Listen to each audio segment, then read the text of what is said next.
ಸಿದ್ದರಾಮಯ್ಯ ಅವರಿಗೆ ನಿನ್ನೆಯಿಂದ ಹೋದಲ್ಲಿ ಬಂದಲ್ಲಿ ಪ್ರತಿಭಟನೆ ಬಿಸಿಯನ್ನ ಫೇಸ್ ಮಾಡಬೇಕಾಗ್ತಾ ಇದೆ. ಸಿದ್ದರಾಮಯ್ಯಗೆ ಮೂಡಿಗೆರೆಯಲ್ಲೂ ಪ್ರತಿಭಟನೆ ಬಿಸಿ ತಟ್ಟಿದೆ. ಕಪ್ಪು ಪಟ್ಟಿಯನ್ನ ಧರಿಸಿ ಬಿಜೆಪಿ ಕಾರ್ಯಕರ್ತರು ಪ್ರತಿಭಟನೆ ಮಾಡಿದ್ದಾರೆ. 100ಕ್ಕೂ ಹೆಚ್ಚು ಕಾರ್ಯಕರ್ತರನ್ನ ಪೊಲೀಸರು ವಶಕ್ಕೆ ಪಡ್ಕೊಂಡಿದ್ದಾರೆ. ಕೇವಲ ಪ್ರತಿಭಟನೆ ಬಿಸಿ ಅಷ್ಟೇ ಅಲ್ಲ, ಎರಡು ಗುಂಪುಗಳು ಮುಖಾಮುಖಿ ಆದಂತ ಟೈಮ್ನಲ್ಲಿ ಉದ್ವಿಗ್ನ ವಾತಾವರಣ ನಿರ್ಮಾಣ ಆಗ್ಬಿಟ್ಟಿತ್ತು. ಕಾರ್ಯಕರ್ತರನ್ನ ಚದುರಿಸೋದಕ್ಕೆ ಪೊಲೀಸರು ಲಾಠಿ ಪ್ರಹಾರವನ್ನು ಮಾಡಿದ್ದಾರೆ. ಅಂಗಡಿಗಳಲ್ಲಿ ಕಾರ್ಯಕರ್ತರು ಅವಿತಿದ್ರು, ಸಿದ್ದರಾಮಯ್ಯ ಬರೋದನ್ನು ಕಾಯ್ತಾ ಇದ್ರು. ಅವರನ್ನೆಲ್ಲ ಪೊಲೀಸರು ಹೊರಗಡೆ ಕಳಿಸಿದ್ದಾರೆ.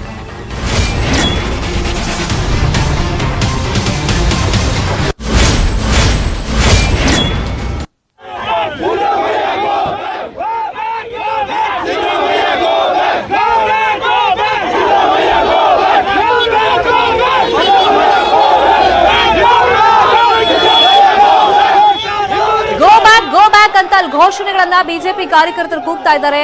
ಸಾವರ್ಕರ್ ಫೋಟೋ ತಗೊಂಡು ಬಂದು ಸಿದ್ದರಾಮಯ್ಯ ವಿರುದ್ಧ ಪ್ರತಿಭಟನೆಯನ್ನ ಮಾಡ್ತಾ ಇದ್ದಾರೆ. ಮೂಡಿಗೆರೆಯಲ್ಲಿ ಪ್ರತಿಭಟನೆ ಬಿಸಿಯನ್ನ ಸಿದ್ದರಾಮಯ್ಯ ಅವರು ಮತ್ತೆ ಎದುರಿಸಬೇಕಾಯಿತು.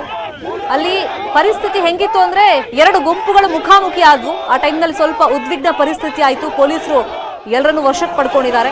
ಮತ್ತೆ ಸಿದ್ದರಾಮಯ್ಯ ಬರುವಂತ ದಾರಿಯಲ್ಲಿ ಕೆಲವೊಂದು ಅಂಗಡಿಗಳಲ್ಲಿ ಈ ಬಿಜೆಪಿ ಕಾರ್ಯಕರ್ತರು ಅವಿತು ಕೂತಿದ್ರು. ಬಟ್ ಪೊಲೀಸರು ಅದಕ್ಕೆ ಅವಕಾಶ ಮಾಡಿಕೊಟ್ಟಿಲ್ಲ. ಅವರನ್ನೆಲ್ಲ ಹೊರಗಡೆ ಕಳಿಸಿದ್ದಾರೆ. ಪ್ರತಿಭಟನೆ ಮಾಡಿದವ್ರನ್ನೆಲ್ಲ ತಮ್ಮ ವಶಕ್ಕೆ ಪಡ್ಕೊಂಡು ಕರ್ಕೊಂಡು ಹೋಗಿದ್ದಾರೆ.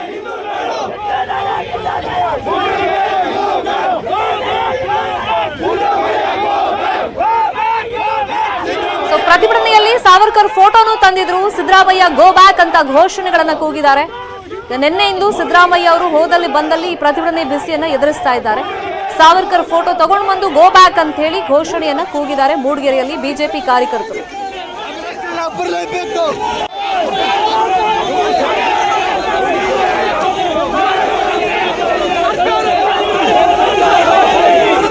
ನಿನ್ನೆ ಆದಂತ ಭದ್ರತಾ ವೈಫಲ್ಯ ಇವತ್ತು ಆಗಬಾರದು ಅಂತ ಚಿಕ್ಕಮಗಳೂರು ಭಾಗದಲ್ಲಿ ಪೊಲೀಸರು ಹೆಚ್ಚುವರಿಯಾಗಿ ಸಿದ್ದರಾಮಯ್ಯ ಅವರಿಗೆ ಭದ್ರತೆಯನ್ನ ಕೊಟ್ಟಿದ್ರು. ಸೊ ಇವತ್ತು ಶೃಂಗೇರಿ, ಕೊಪ್ಪ, ಮೂಡಿಗೆರೆ ಭಾಗದಲ್ಲಿ ಸಿದ್ದರಾಮಯ್ಯ ಅವರು ಈ ಮಳೆ ಹಾನಿ ಪ್ರದೇಶಗಳಿಗೆ ಭೇಟಿ ಕೊಟ್ಟು ಪರಿಶೀಲನೆ ಮಾಡುವಂತ ಟೈಮ್ನಲ್ಲಿ ಕಪ್ಪು ಬಟ್ಟೆಯನ್ನ ಪ್ರದರ್ಶನ ಮಾಡಿ ತಮ್ಮ ವಿರೋಧವನ್ನ, ಆಕ್ರೋಶವನ್ನ ವ್ಯಕ್ತಪಡಿಸಿ ಗೋ ಬ್ಯಾಕ್ ಅಂತ ಬಿಜೆಪಿ ಕಾರ್ಯಕರ್ತರು ಕೂಗಿ ಆ ಪ್ರತಿಭಟನೆ ಬಿಸಿಯನ್ನ ಸಿದ್ದರಾಮಯ್ಯ ಅವರಿಗೆ ತಟ್ಟೋ ರೀತಿಯಲ್ಲಿ ಮಾಡಿದ್ದಾರೆ.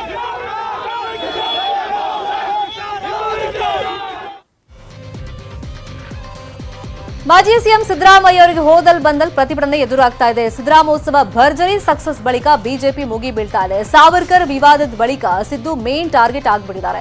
ಇವತ್ತು ಕಾಫಿ ನಾಡಿಗೆ ಹೋಗಿದ್ದಾಗಲೂ ವಿಪಕ್ಷ ನಾಯಕರಿಗೆ ಕಪ್ಪು ಬಟ್ಟೆ ದರ್ಶನ ಆಗಿದೆ.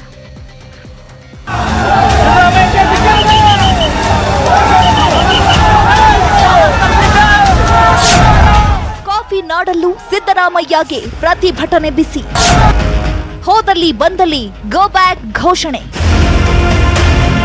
ಸ್ವಾತಂತ್ರ್ಯ ಸೇನಾನಿ ವೀರ ಸಾವರ್ಕರ್ ಬಗ್ಗೆ ಮಾಜಿ ಸಿಎಂ ಸಿದ್ದರಾಮಯ್ಯ ಹೇಳಿಕೆ ಕೊಟ್ಟಿದ್ದೇ ತಡ ಬಿಜೆಪಿ ಸಿದ್ದರಾಮಯ್ಯರನ್ನೇ ಇದೀಗ ಟಾರ್ಗೆಟ್ ಮಾಡಿಬಿಟ್ಟಿದೆ. ನಿನ್ನೆ ಕೊಡಗಿಗೆ ಹೋಗಿದ್ದ ಸಿದ್ದರಾಮಯ್ಯ ಕಾರಿನ ಮೇಲೆ ಬಿಜೆಪಿ ಕಾರ್ಯಕರ್ತರು ಮೊಟ್ಟೆ ಎಸೆದು ತೀವ್ರ ಪ್ರತಿಭಟನೆ ಮಾಡಿದ್ದಾರೆ. ಎಂದು ಕಾಫಿ ನಾಡು ಚಿಕ್ಕಮಗಳೂರಿಗೆ ಹೋಗಿರೋ ಸಿದ್ದರಾಮಯ್ಯಗೂ ಎಲ್ಲಾ ಕಡೆ ಗೋ ಬ್ಯಾಕ್ ಘೋಷಣೆ ಕೇಳಿ ಬಂದಿದೆ. ಕಪ್ಪು ಬಾವುಟವನ್ನು ಪ್ರದರ್ಶಿಸಿ ಸಿದ್ದರಾಮಯ್ಯರ ವಿರುದ್ಧ ಕೇಸರಿ ಪಡೆ ಕಿಡಿಕಾರ್ತಿದೆ.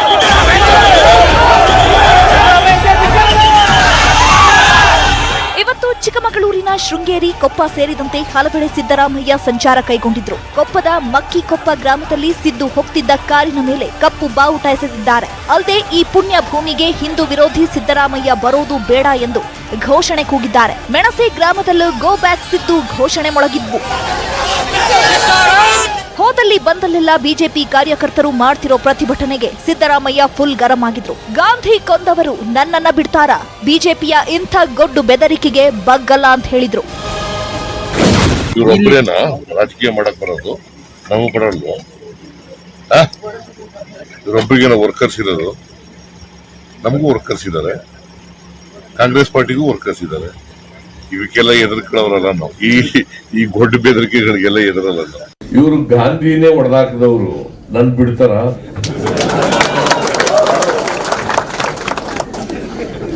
ಗಾಂಧಿನೇ ಕೊಂದಾಕ್ಬಿಡ್ರಲ್ಲಪ್ಪ. ಆ ಗೋಡ್ಸೆ ಅಂತ ಒಬ್ಬ ಗುಂಡಿಟ್ಟು ಕೊಂದು ಬಿಡ್ತಾನೆ ಗಾಂಧಿನ. ಅವನ್ ಫೋಟೋ ಇಟ್ಕೊಂಡು ಪೂಜೆ ಮಾಡ್ತಾರೆ. ಏನು ಇಲ್ಲಿಗೆ ಹೋಗ್ಬೇಕಂತ ಏನು ಚಿಕ್ಕ ಇವ್ರದ್ದು ಇಡೀ ರಾಜ್ಯ ಇವ್ರದ.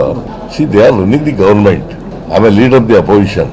That shows that there is no law and order in the state.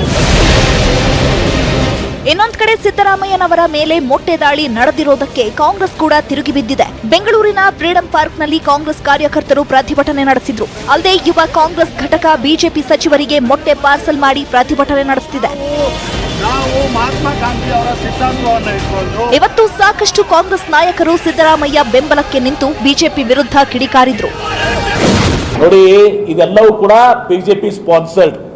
ಅಲ್ಲಿಯ ಮುಖಂಡರುಗಳು ಎಲ್ಲರೂ ಕೂಡ ವ್ಯವಸ್ಥಿತವಾಗಿ ಇದನ್ನು ಮಾಡಿದ್ದಾರೆ. ಈಗ ಈ ಮೊಟ್ಟೆ ಒಗೆಯೋದಂತ ದೊಡ್ಡ ಕೆಲಸನ ಇದು ಮಾಡಕ್ ನಮಗೂ ಬರಲ್ವಾ? ನಾವು ಮಾಡೋದಿಲ್ಲ, ಮಾಡೂಬಾರ್ದು.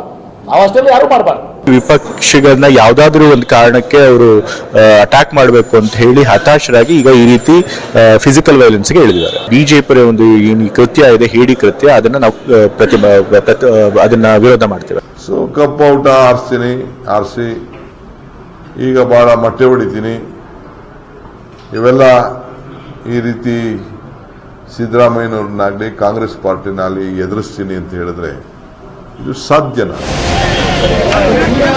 ಇನ್ನೊಂದ್ ಕಡೆ ಕೆರಳಿ ಕೆಂಡವಾಗಿರೋ ಕಾಂಗ್ರೆಸ್ ಮಂಡ್ಯದಲ್ಲಿ ಸಿಎಂ ಬೊಮ್ಮಾಯಿ ಹಾಗೂ ಗೃಹ ಸಚಿವ ಆರ್ಗ ಜ್ಞಾನೇಂದ್ರ ಅವರ ಭಾವಚಿತ್ರಕ್ಕೆ ಮೊಟ್ಟೆ ಎಸೆದು ಆಕ್ರೋಶ ವ್ಯಕ್ತಪಡಿಸಿದ್ರು.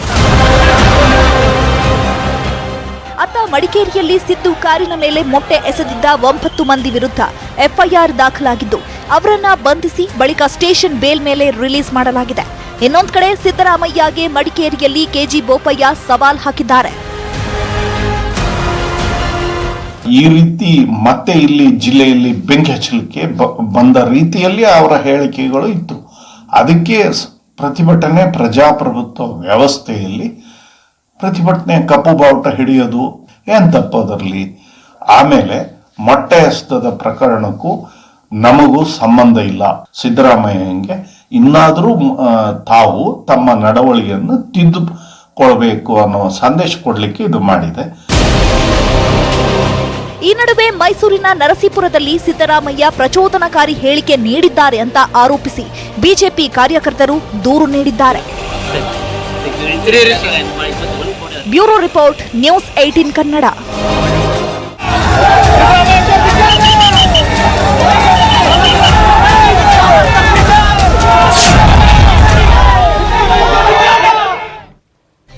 ಒಂದು ಕಡೆ ಸಿದ್ದರಾಮಯ್ಯಗೆ ಪ್ರತಿಭಟನೆ ಬಿಸಿ ಎದುರಾಗಿದ್ದರೆ ಎಚ್ಚೆತ್ತ ಸಿದ್ದು ಪಶ್ಚಾತ್ತಾಪದ ನುಡಿಗಳನ್ನ ಆಡಿದಾರಂತೆ. ರಂಭಾಪುರಿ ಶ್ರೀಗಳ ಮುಂದೆ ಸಿದ್ದರಾಮಯ್ಯ ಏನ್ ಹೇಳಿದ್ರು?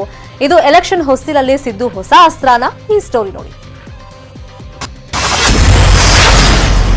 ಪ್ರತಿಭಟನೆ ಬಳಿಕ ಎಚ್ಚೆತ್ತುಕೊಂಡ್ರ ಸಿದ್ದರಾಮಯ್ಯ. ರಂಭಾಪುರಿ ಶ್ರೀಗಳ ಮುಂದೆ ಸಿದ್ದು ಪಶ್ಚಾತ್ತಾಪದ ನುಡಿ. ಇನ್ಯಾವತ್ತೂ ಧರ್ಮದ ವಿಷಯಕ್ಕೆ ಹೋಗಲ್ಲ ಅಂದ್ರಂತೆ ಸಿದ್ದು.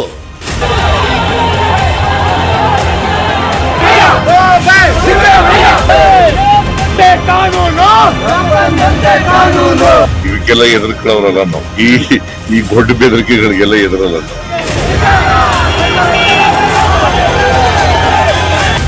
ಒಂದ್ ಕಡೆ ಸಿದ್ದರಾಮಯ್ಯಗೆ ಕೊಡಗು ಹಾಗೂ ಚಿಕ್ಕಮಗಳೂರಲ್ಲಿ ಭಾರಿ ಪ್ರತಿಭಟನೆ ವ್ಯಕ್ತವಾಗ್ತಿದೆ. ಸಿದ್ದರಾಮಯ್ಯ ಹಿಂದೂ ಧರ್ಮ ವಿರೋಧಿ ಅಂತ ಬಿಜೆಪಿ ಸೇರಿದಂತೆ ಹಿಂದೂ ಪರ ಸಂಘಟನೆಗಳು ರೊಚ್ಚಿಗೆದ್ದು ಪ್ರತಿಭಟನೆ ನಡೆಸುತ್ತಿದೆ. ಇವೆಲ್ಲದರಿಂದ ಎಚ್ಚೆತ್ತ ಸಿದ್ದರಾಮಯ್ಯನವರಿಗೆ ಇದೀಗ ತನ್ನ ತಪ್ಪಿನ ಅರಿವಾಗಿದೆಯಂತೆ.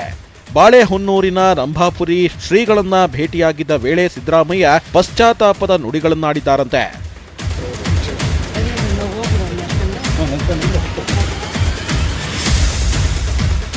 ಧರ್ಮ ಒಡೆಯುವ ಉದ್ದೇಶ ನನ್ನದಾಗಿರಲಿಲ್ಲ, ಆದರೆ ನಮ್ಮವರೇ ಕೆಲವರು ನನ್ನ ದಾರಿ ತಪ್ಪಿಸಿದ್ರು. ಇನ್ಯಾವತ್ತೂ ನಾನು ಧರ್ಮದ ವಿಷಯಕ್ಕೆ ಹೋಗಲ್ಲ, ರಾಜ್ಯದ ಜನರ ಅಭಿವೃದ್ಧಿ ಬಗ್ಗೆ ಅಷ್ಟೇ ಆದ್ಯತೆ ನೀಡ್ತೇನೆ ಅಂತ ಶ್ರೀಗಳ ಮುಂದೆ ಪಶ್ಚಾತ್ತಾಪದ ನುಡಿಗಳನ್ನಾಡಿದ್ರಂತೆ. ಇವತ್ತು ಅವರ ಮನಸ್ಸಿನಲ್ಲಿರುವಂತಹ ದುಗುಡ ಏನಿತ್ತು ಅದನ್ನು ಬಹಳ ಪ್ರಾಂಜಲ ಮನಸ್ಸಿನಿಂದ ನಮ್ಮೆದುರಿಗೆ ಬಿಚ್ಚಿ ಮಾತನಾಡಿದರು. ನಾನೇನು ಅಂತ ಪ್ರಯತ್ನ ಮಾಡಲಿಲ್ಲ, ಆದರೆ ಕೆಲವರು ನನ್ನನ್ನು ದಾರಿ ತಪ್ಪಿಸಿದ್ರು. ಅದರಿಂದಾಗಿ ನನಗೆ ಖಂಡಿತವಾಗಿ ಪಶ್ಚಾತ್ತಾಪ ಆಗಿದೆ. ಧರ್ಮದ ವಿಚಾರದಲ್ಲಿ ನಾನು ಯಾವತ್ತೂ ಕೂಡ ಪ್ರವೇಶ ಮಾಡೋದಿಲ್ಲ. ರಾಜ್ಯದ ಅಭಿವೃದ್ಧಿ, ಜನರ ಕಲ್ಯಾಣ ಇವುಗಳನ್ನು ಗುರಿಯಾಗಿಟ್ಟುಕೊಂಡು ಮುಂದಿನ ದಿನಗಳಲ್ಲಿ ಕೆಲಸ ಮಾಡುವಂಥ ಒಂದು ಗುರಿ ನನ್ನದಾಗಿದೆ ಅನ್ನುವಂಥ ಮಾತನ್ನು ಅವ್ರು ಹೇಳಿದರು. ಇನ್ನು ನ್ಯೂಸ್ 18 ಜೊತೆ ಮಾತನಾಡಿದ ಬಾಳೆಹೊನ್ನೂರಿನ ರಂಭಾಪುರಿ ಶ್ರೀಗಳು, ನಾನು ಕೂಡ ಸಿದ್ದರಾಮಯ್ಯಗೆ ಕೆಲ ಕಿವಿ ಮಾತನ್ನ ಹೇಳಿದೆ. ಈ ವೇಳೆ ಇನ್ಮೇಲೆ ಧರ್ಮದ ವಿಚಾರಕ್ಕೆ ಹೋಗಲ್ಲ ಅಂದ್ರು ಅಂತ ಶ್ರೀಗಳು ಪ್ರತಿಕ್ರಿಯಿಸಿದ್ರು. ಇಲ್ಲ, ಮುಂದೆ ಈ ವಿಷಯದಲ್ಲಿ ನಾನು ಕೈ ಹಾಕೋದಿಲ್ಲ, ಅಂದ್ರೆ ಧರ್ಮದ ವಿಷಯದಲ್ಲಿ ನಾನು ಕೈ ಹಾಕೋದಿಲ್ಲ. ಯಾರ ಮಾತು ಕೇಳಿ ಹಿಂದೆ ನಾನು ತಪ್ಪಾಯ್ತು, ಅದ್ರ ಮುಂದೆ ಈ ಧರ್ಮದ ವಿಷಯ ಬಂದಾಗ ನಾನು ಅದ್ರ ಬಗ್ಗೆ ಗಮನ ಕೊಡೋದಿಲ್ಲ ಅಂತ ಅಂದ್ರು. ಅವನು ಚರ್ಚೆ ಮಾಡ್ತೀವಿ. ನಾನು ಈಗಾಗಲೇ ಬೆಳಗ್ಗೆನೂ ಕೂಡ ಪತ್ರಿಕೆ ಧರ್ಮಕ್ಕೆ ಹಿಂದೆನೂ ಕೂಡ ಹಾಕಿಲ್ಲ. ಹಿಂದೆನೂ ಕೂಡ ಇವತ್ತು ಸಹ ಚುನಾವಣೆ ಸಂದರ್ಭ ಇದ್ದ ಸಂದರ್ಭದಲ್ಲಿ ಇವತ್ತು ಅಲ್ಲಿ ಚರ್ಚೆ ಮಾಡುವಲ್ಲಿ ಹೆಚ್ಚಿನ ಉತ್ತರದಾಗಿದ್ದಾವೆ ಹೊರತು ಯಾವ ಕೂಡ ಧರ್ಮ ಹೊಡೆಯುವ ಪ್ರಯತ್ನ ಮಾಡಿಲ್ಲ. ನಾವು ಕೂಡ ಇದ್ದಂತವ್ರೆ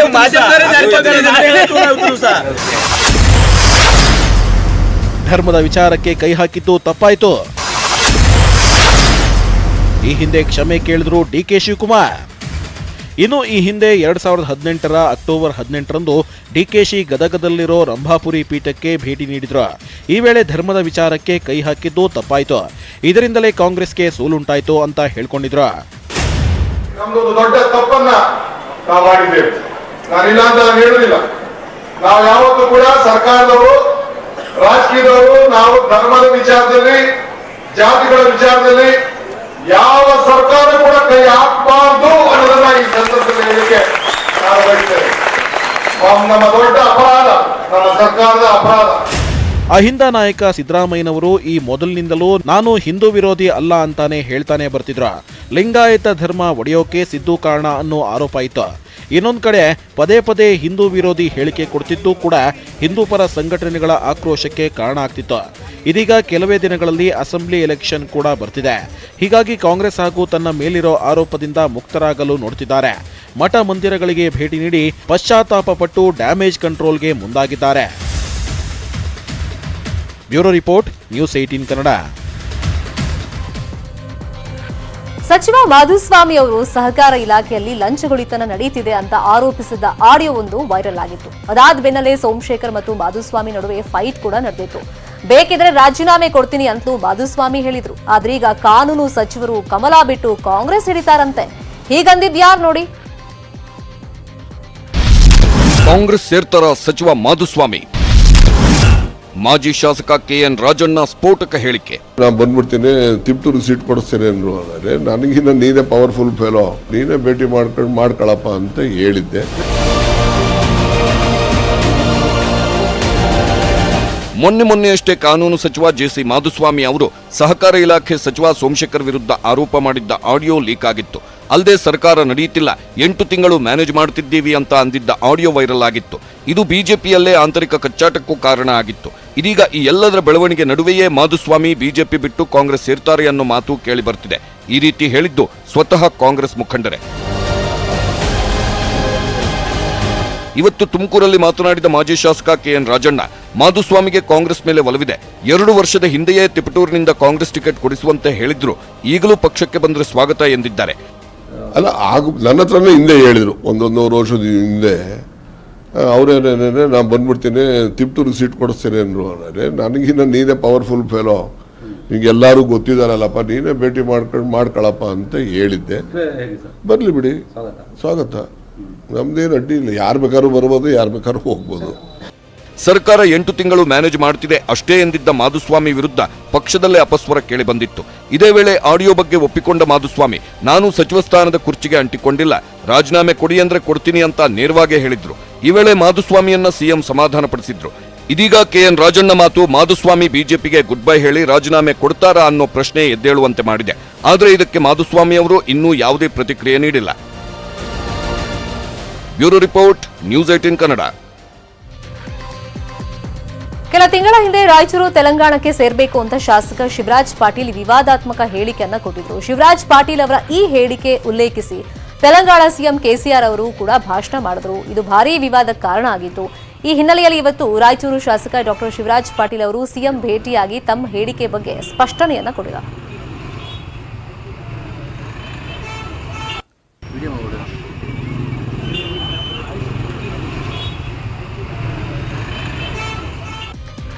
ದೆಹಲಿ ಡಿಸಿಎಂ ಮನೀಶ್ ಸಿಸೋಡಿಯಾಗೆ ಅಬಕಾರಿ ಹಗರಣ ಬೆನ್ನತ್ತಿದೆ. ಇವತ್ತು ಸಿಬಿಐ ಅಧಿಕಾರಿಗಳು ಬಂದು ಸಿಸೋಡಿಯಾ ಸೇರಿ ಮಾಜಿ ಅಬಕಾರಿ ಕಮಿಷನರ್ಗಳಿಗೂ ಶಾಕ್ ಕೊಟ್ಟಿದ್ದಾರೆ.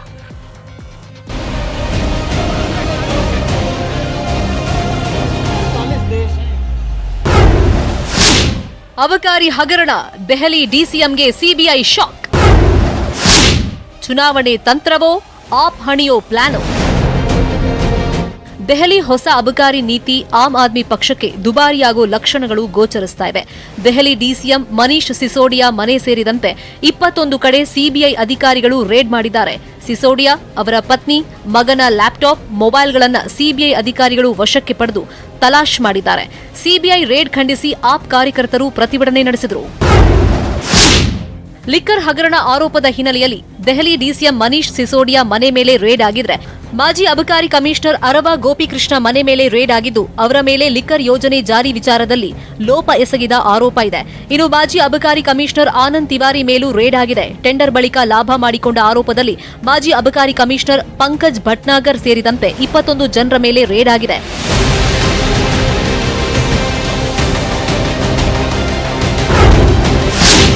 ಸಿಬಿಐ ರೇಡ್ಗೆ ಟ್ವಿಸ್ಟ್ ಕೊಟ್ಟ ಕೇಜ್ರಿವಾಲ್. ರೇಡ್ ನಡೀತಾ ಇದ್ದಂತೆ ದೆಹಲಿ ಸಿಎಂ ಕೇಜ್ರಿವಾಲ್ ಟ್ವೀಟ್ ಮಾಡಿದ್ರು. ದೆಹಲಿ ಮಾದರಿ ವಿಶ್ವದಾದ್ಯಂತ ಹಬ್ಬಿದೆ. ಅಮೆರಿಕದ ನ್ಯೂಯಾರ್ಕ್ ಟೈಮ್ಸ್ ನಮ್ಮ ಶಿಕ್ಷಣ ಮಾದರಿ ಹೊಗಳಿದ್ದಲ್ಲದೆ ಮನೀಶ್ ಸಿಸೋಡಿಯಾ ಚಿತ್ರವನ್ನು ಪ್ರಕಟಿಸಿದೆ. ಅದೇ ಕಾರಣಕ್ಕೆ ಮನೀಶ್ ಮನೆಗೆ ಸಿಬಿಐ ಬಂದಿದೆ ಅಂತ ಕಿಡಿಕಾರಿದ್ದಾರೆ. ಆದರೆ ಲಿಕ್ಕರ್ ಹಗರಣದಲ್ಲಿ ತೆಲಂಗಾಣದ ಲಿಂಕ್ ಇದೆ ಅಂತ ಬಿಜೆಪಿ ಕಿಡಿಕಾರಿದೆ. ದೆಹಲಿಯ ಹೊಸ ಅಬಕಾರಿ ಸುಂಕದಲ್ಲಿ ಅವ್ಯವಹಾರದ ಆರೋಪ ಕೇಳಿಬಂದಿದೆ. ಲಿಕ್ಕರ್ ಲಾಭಿದಾರರ 143.46 ಕೋಟಿ ಸಾಲ ಮನ್ನಾ ಮಾಡಲಾಗಿದೆಯಂತೆ. ಅದಕ್ಕೆ ಕೊರೋನಾ ನೆಪ ಒಡ್ಡಲಾಗಿದೆ. ವಿಮಾನ ನಿಲ್ದಾಣದ ಲಿಕ್ಕರ್ ಪರವಾನಗಿಗಳನ್ನ ಮುಟ್ಟುಗೋಲು ಹಾಕಿಕೊಳ್ಳುವ ಬದಲು 30 ಕೋಟಿ ಮನ್ನಾ ಮಾಡಲಾಗಿದೆ. ಆಮದು ಮಾಡಿಕೊಂಡ ಬಿಯರ್ ದರ ಇಳಿಕೆ ಮಾಡಲಾಗಿದೆ. ಹಿಂದಿನ ಪರವಾನಗಿದಾರರಿಗೆ ಹೆಚ್ಚಿನ ಕಾಲಾವಕಾಶ ಕೊಡಲಾಗಿದೆ. ಪರವಾನಗಿ ಶುಲ್ಕ ಬಾಕಿ ಉಳಿಸಿಕೊಂಡ ಪರವಾನಗಿದಾರರ ವಿರುದ್ಧದ ಕಠಿಣ ಕ್ರಮ ಕೈಗೊಂಡಿಲ್ಲ.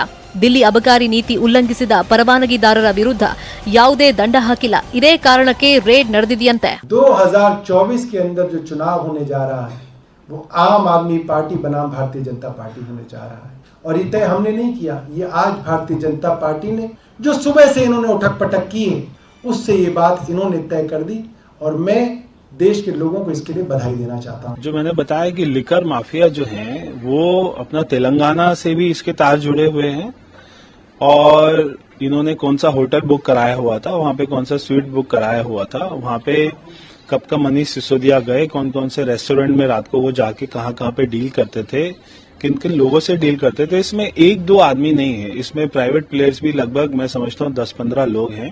ಸದ್ಯ ಆಪ್ ಬಿಜೆಪಿ ಮಧ್ಯೆ ರೇಡ್ ಸಮರ ನಡೆದಿದ್ದು, ಆಮ್ ಆದ್ಮಿ ಪಕ್ಷ ಬೆಳೀತಾ ಇರೋದಕ್ಕೆ ಈ ರೇಡ್ ಮಾಡಲಾಗ್ತಾ ಇದೆ ಅಂತ ಕೇಜ್ರಿವಾಲ್ ಅಂಡ್ ಟೀಮ್ ಆರೋಪ ಮಾಡ್ತಾ ಇದೆ. Bureau report, news 18 Kannada. ಮುಂಬೈನ ಬೋರಿವಲಿಯಲ್ಲಿ 4 ಅಂತಸ್ತಿನ ಕಟ್ಟಡವೊಂದು ಕುಸಿದಿರುವಂತಹ ಘಟನೆ ನಡೆದಿದೆ. ಅಗ್ನಿಶಾಮಕ ದಳದ ಸಿಬ್ಬಂದಿ ಸ್ಥಳಕ್ಕಾಗಮಿಸಿ ರಕ್ಷಣಾ ಕಾರ್ಯಾಚರಣೆಯನ್ನ ಮಾಡಿದ್ರು. ಶಿಥಿಲಗೊಂಡಿರುವಂತಹ ಈ ಕಟ್ಟಡ ಬೀಳೋ ಹಂತದಲ್ಲಿ ಇದ್ದುದರಿಂದ ಜನರನ್ನ ಖಾಲಿ ಮಾಡಿಸಲಾಗಿತ್ತು. ಹೀಗಾಗಿ ಯಾವುದೇ ಪ್ರಾಣಾಪಾಯ ಸಂಭವಿಸಿಲ್ಲ.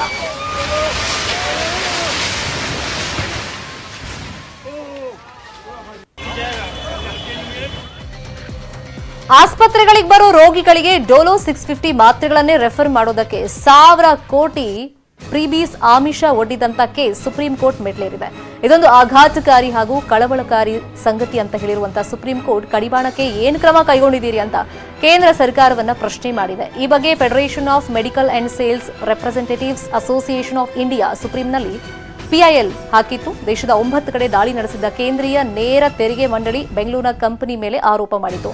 ಬೆಂಗಳೂರು ಮೂಲದ ಮೈಕ್ರೋ ಲ್ಯಾಬ್ಸ್ ಕಂಪನಿಯು ವೈದ್ಯರಿಗೆ ತನ್ನ ಡೋಲೋ 650 ಮಾತ್ರೆಗಳನ್ನೇ ನೀಡುವಂತೆ 1,000 ಕೋಟಿ ರೂಪಾಯಿ ಮೌಲ್ಯದ ಕಾಣಿಕೆಯನ್ನ ನೀಡಿದೆ ಅಂತ ಆರೋಪ ಮಾಡಿತು. ಇದೀಗ ಕೇಂದ್ರ ಸರ್ಕಾರಕ್ಕೆ ಬಿಸಿ ಮುಟ್ಟಿಸಿದೆ ಸುಪ್ರೀಂ ಕೋರ್ಟ್. ರಿಲಯನ್ಸ್ ಇಂಡಸ್ಟ್ರೀಸ್ ಗುಜರಾತ್ನ ಜಾಮ್ನಗರದಲ್ಲಿ ವಿಶ್ವದ ಅತಿದೊಡ್ಡ ಮೃಗಾಲಯ ನಿರ್ಮಿಸೋ ಪ್ಲಾನ್ ಅನ್ನ ಮಾಡಿತ್ತು. ಆದರೆ ಇದಕ್ಕೆ ಅಡ್ಡಿ ಎದುರಾಗಿ ಸುಪ್ರೀಂ ಕೋರ್ಟ್ ಮೆಟ್ಲೇರಿತು ಪ್ರಕರಣ. ಇವತ್ತು ಸುಪ್ರೀಂ ಕೋರ್ಟ್ ರಿಲಯನ್ಸ್ನ ಯೋಜನೆಗೆ ಬಿಗ್ ರಿಲೀಫ್ ಕೊಟ್ಟಿದೆ.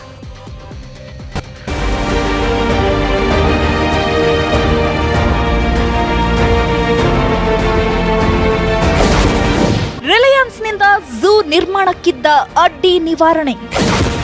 ವಿಶ್ವದ ಅತಿದೊಡ್ಡ ಝೂ ನಿರ್ಮಾಣ ಇನ್ನೂ ಸರಾಗ. ಗುಜರಾತ್ನ ಜಾಮ್ ನಗರದಲ್ಲಿ ರಿಲಯನ್ಸ್ ಇಂಡಸ್ಟ್ರೀಸ್ ಮೃಗಾಲಯವೊಂದನ್ನ ನಿರ್ಮಿಸಲು ಮುಂದಾಗಿದೆ. ಇದು ವಿಶ್ವದಲ್ಲೇ ಅತಿ ದೊಡ್ಡ ಮೃಗಾಲಯ ಎನ್ನಲಾಗ್ತಿದೆ. ಆದ್ರೆ ರಿಲಯನ್ಸ್ ಇಂಡಸ್ಟ್ರೀಸ್ನ ಮಹತ್ವಾಕಾಂಕ್ಷೆಗೆ ಆರಂಭದಲ್ಲೇ ಅಡ್ಡಿ ಎದುರಾಗಿತ್ತು. ರಿಲಯನ್ಸ್ನಿಂದ ಝೂ ನಿರ್ವಹಣೆ ವಿರುದ್ಧ ಸಾಮಾಜಿಕ ಹೋರಾಟಗಾರರು ತಕರಾರು ತೆಗೆದು ಸುಪ್ರೀಂ ಕೋರ್ಟ್ಗೆ ಸಾರ್ವಜನಿಕ ಹಿತಾಸಕ್ತಿ ಅರ್ಜಿ ಸಲ್ಲಿಸಿದ್ರು. ಆದ್ರೆ GZRRC ಸೂಕ್ತ ದಾಖಲೆ ಸಲ್ಲಿಸಿದ್ರಿಂದ ತಕರಾರು ಅರ್ಜಿಯನ್ನ ವಜಾ ಮಾಡಲಾಗಿದೆ. ಇದರಿಂದ ರಿಲಯನ್ಸ್ನ ಮೃಗಾಲಯ ನಿರ್ವಹಣೆಗಿದ್ದ ಅಡ್ಡಿ ಆತಂಕ ದೂರಾಗಿದೆ. ಏನಿದು ಯೋಜನೆ? ಗುಜರಾತ್ನ ಜಾಮ್ ನಗರದಲ್ಲಿ ವಿಶ್ವದ ಅತಿದೊಡ್ಡ ಮೃಗಾಲಯ ನಿರ್ಮಿಸೋ ಯೋಜನೆ ಇದಾಗಿದೆ. ಇದಕ್ಕೆ green geological rescue and rehabilitation Kingdom ಎಂದು ನಾಮಕರಣ ಮಾಡಲಾಗಿದೆ. ಇದು ಮುಖೇಶ್ ಅಂಬಾನಿ ಅವರ ಕಿರಿಯ ಪುತ್ರ ಅನಂತ್ ಅಂಬಾನಿ ಅವರ ನೆಚ್ಚಿನ ಯೋಜನೆಯಾಗಿದೆ. ಸುಮಾರು 280 ಎಕರೆ ಪ್ರದೇಶದಲ್ಲಿ ಝೂ ನಿರ್ಮಿಸಲು ಯೋಜನೆ ರೂಪಿಸಲಾಗಿದೆ. ಇಲ್ಲಿ ದೇಶ ವಿದೇಶಗಳ ಪ್ರಾಣಿ ಪಕ್ಷಿಗಳನ್ನ ಹಾಗೆ 100ಕ್ಕೂ ಹೆಚ್ಚು ಭಿನ್ನ ಪ್ರಭೇದಗಳ ಜೀವಿಗಳ ಸಂರಕ್ಷಣೆ ಮಾಡೋ ಉದ್ದೇಶ ಇದೆ. ರಿಲಯನ್ಸ್ನ ಈ ಯೋಜನೆಗೆ ಕೇಂದ್ರ ಸರ್ಕಾರ ಹಾಗೂ ಗುಜರಾತ್ ಸರ್ಕಾರದಿಂದ ಅನುಮತಿಯೂ ಸಿಕ್ಕಿದೆ. ಸದ್ಯ ಸುಪ್ರೀಂ ಕೋರ್ಟ್ ಝೂ ನಿರ್ಮಾಣ ವಿರುದ್ಧ ಸಲ್ಲಿಕೆ ಆಗಿದ್ದ PIL ವಜಾಗೊಳಿಸಿದೆ. ಹೀಗಾಗಿ ರಿಲಯನ್ಸ್ ತನ್ನ ಮುಂದಿನ ಕೆಲಸಗಳನ್ನ ಮಾಡಿಕೊಳ್ಳಲು ಸಿದ್ಧತೆ ನಡೆದಿದೆ. ಕೊರೋನಾ ಕಾರಣದಿಂದ ಯೋಜನೆ ಸದ್ಯ ವಿಳಂಬ ಆಗಿದ್ದು 2 ವರ್ಷದಲ್ಲಿ ಪೂರ್ಣಗೊಳ್ಳೋ ನಿರೀಕ್ಷೆ ಇದೆ. Bureau report, news 18 Kannada. ಇವತ್ತು ಎಲ್ಲೆಲ್ಲೂ ಕೃಷ್ಣ ಜನ್ಮಾಷ್ಟಮಿಯ ಸಂಭ್ರಮಾಚರಣೆ ಮನೆ ಮಾಡಿತ್ತು. ಉಡುಪಿ ಸೇರಿದಂತೆ ಕೃಷ್ಣನ ದೇವಾಲಯಗಳಲ್ಲಿ ಜನ್ಮಾಷ್ಟಮಿಯನ್ನು ಅದ್ದೂರಿಯಾಗಿ ಆಚರಣೆ ಮಾಡಲಾಯಿತು. ಉಡುಪಿಯಲ್ಲಿ ಬೆಳಿಗ್ಗೆಯಿಂದಲೇ ಶ್ರೀಕೃಷ್ಣನ ದರ್ಶನಕ್ಕೆ ಭಕ್ತ ಸಮೂಹ ಆಗಮಿಸಿತ್ತು. ಶ್ರೀಕೃಷ್ಣ ಮಠದ ಮಧ್ವಾಂಗಣದಲ್ಲಿ ಬಾಲಕೃಷ್ಣ ರಾಧೆಯರ ಕಲರವ ಇತ್ತು.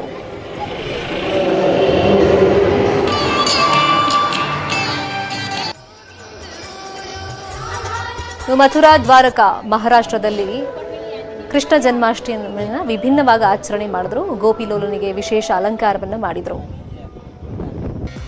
ಇದಾಗಿತ್ತು ಇವತ್ತಿನ ಅಗ್ರ ರಾಷ್ಟ್ರೀಯ ವಾರ್ತೆ. ಇದೀಗ ಬಿಗ್ ಸ್ಟೋರಿ ನೋಡೋ ಟೈಮ್. ನೋಡ್ತಾ ಇರಿ ನ್ಯೂಸ್ 18 ಕನ್ನಡ. ಜಾಲ ನಮ್ಮದು, ಬಲ ನಿಮ್ಮದು.